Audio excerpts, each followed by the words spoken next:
Good morning friends, মই হিৰঞ্জিত বাস্কৰ স্বাগতম জনাইছো আপোনালোক সকলোকে পুনৰ এটা নতুন ইন্টাৰেষ্টিং ভিডিও লৈ। Friends, আমি এঠাইৰ পৰা আনঠাইলৈ যোৱাৰ সময়ত বা লং জাৰ্নি কৰাৰ সময়ত ৰাস্তাত কিছুমান ভিন ৰঙৰ মাইলৰ খুঁটি বা পাথৰ আমি সকলোৱে নিশ্চয় দেখিছো। Friends, আপোনালোকক ক'ব বিচাৰিছো যে এই মাইলৰ খুঁটিবোৰ এক ধৰণৰ খুঁটি যিবোৰে আমাক নিজৰ গন্তব্য স্থানৰ পৰা আমি কিমান দূৰত্বত আছো সেইটো নিশ্চিত কৰায়। ভাৰতবৰ্ষৰ প্ৰত্যেকখন গাঁও, জিলা আৰু ৰাজ্য হিচাপে এই মাইলৰ খুঁটিবোৰ ভিন হয়।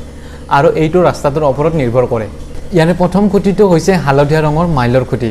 আপোনালোকে ট্ৰেভেল কৰাৰ সময়ত যদি ৰাস্তাত এনেকুৱা মাইলৰ খুঁটি বা পাথৰৰ ওপৰৰ অংশত যদি হালধীয়া ৰঙেৰে ৰং কৰা থাকে তেতিয়া আপোনালোকে বুজি পাব যে আপোনালোকে নেশ্যনেল হাইৱেত ট্ৰেভেল কৰি আছে আৰু এই হাইৱেটোৱে ৰাজ্য আৰু চহৰৰ মাজত সংযোগ স্থাপন কৰে।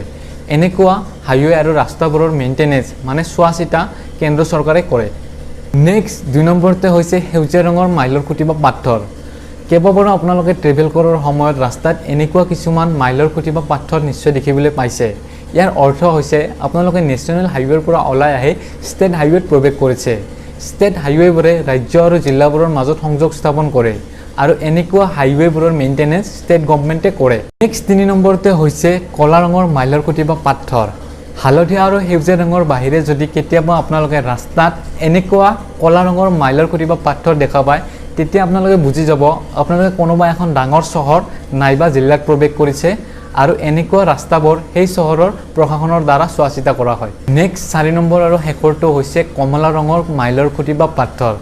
আপোনালোকে কেতিয়াবা যদি ৰাস্তাত ট্ৰেভেল কৰাৰ সময়ত এনেকুৱা মাইলৰ খুঁটি দেখা পায় তেতিয়া আপোনালোকে দেখাৰ লগে লগে বুজি যাব আপোনালোকে কোনোবা গ্ৰাম্য অঞ্চলত বা গাঁৱত প্ৰৱেশ কৰিছে আৰু এনেকুৱা ৰাস্তাবোৰ প্ৰধানমন্ত্ৰী গ্ৰাম সড়ক যোজনাৰ আণ্ডাৰত বনোৱা হয়।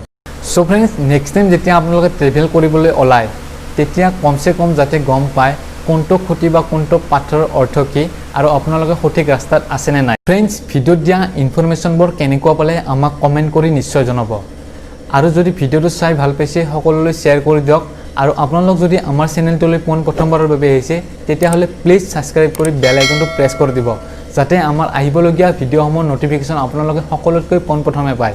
ধন্যবাদ। জয় আই অসম।